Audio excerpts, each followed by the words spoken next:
হযরতে নূহ আলাইহিস সালাতু ওয়াস সালাম আল্লাহ রাব্বুল আলামিনের কাছে দোয়া করেছিলেন, ক্বালা নূহুর রাব্বি লা তাযর আলাল আরদি মিনাল কাফিরিনা দাইয়ারা।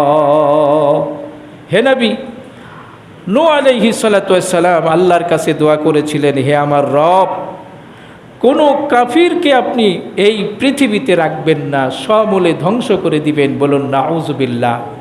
এটা ছিল নূহ আলাইহিস সালাতু ওয়াস সালামের দোয়া। এত বিরক্ত তিনি হয়েছিলেন, তিনি আল্লাহর কাছে দোয়া করেছিলেন, সব কাফিরগুলোকে আপনি পৃথিবী থেকে ধ্বংস করে দেন। আমাদের নবী দোয়া করলেন, আল্লাহ, আমি আপনার কাছে দোয়া করছি, আমার কোনো উম্মতের গুনার কারণে, অপরাধীর কারণে তাদেরকে আপনি সমূলে ধ্বংস করবেন না। বলুন আলহামদুলিল্লাহ। এত অপরাধ, জেনা, ব্যভিচারী, সুদ, ঘুষ, বিভিন্ন অপরাধগুলো দুনিয়াতে সংগঠিত হওয়ার পরেও এই মুসলিমদের উপরে এমন কোনো বিপদ আসে নাই যে একবারে বিরাট একটা জনপদ আল্লাহ রাব্বুল আলামিন ধ্বংস করে দিয়েছেন, এমন বিপদ আসে নাই। বলুন আলহামদুলিল্লাহ। নূহ আলাইহিস সালাতু ওয়াস সালাম দোয়া করলেন, লা তাজার আলাল আরদি, এই জমিনের কোনো কাফিরকে আপনি এই পৃথিবীতে রাখবেন না।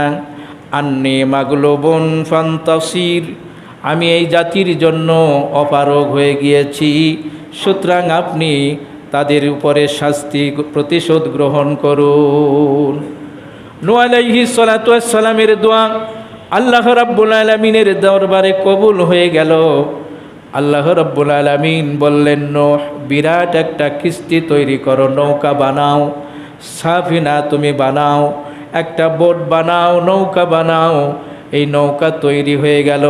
আল্লাহ রাব্বুল আলামিন বললেন, নূহ, তোমার দোয়া কবুল হয়ে গেছে, কাফির ছাড়া সমস্ত ঈমানদার ওদেরকে নৌকার উপরে উঠায়া নাও, অন্যান্য জীব জন্তুদেরকে তুমি জোড়াই জোড়াই করে নৌকার উপরে তুলে নাও। আল্লাহ রাব্বুল আলামিন তুফান দিলেন, ঝড় দিলেন। আল্লাহ রাব্বুল আলামিনের নূহ আলাইহিস সালাতু ওয়াস সালামের কওমের একজন বুড়ি ছিল। আল্লাহ রাব্বুল আলামিনের নবী নূহ আলাইহিস সালাতু ওয়াস সালাম বুড়িকে ডেকে বললেন, বুড়ি, কয়েকদিনের ভিতরে আল্লাহ রাব্বুল আলামিনের শাস্তি আসবে। বুড়ি ডেকে বললেন, নূহ, শাস্তি যখন আল্লাহ রাব্বুল আলামিনের আসবে, তুমি যেন আমার কথা ভুলে যেও না। আমার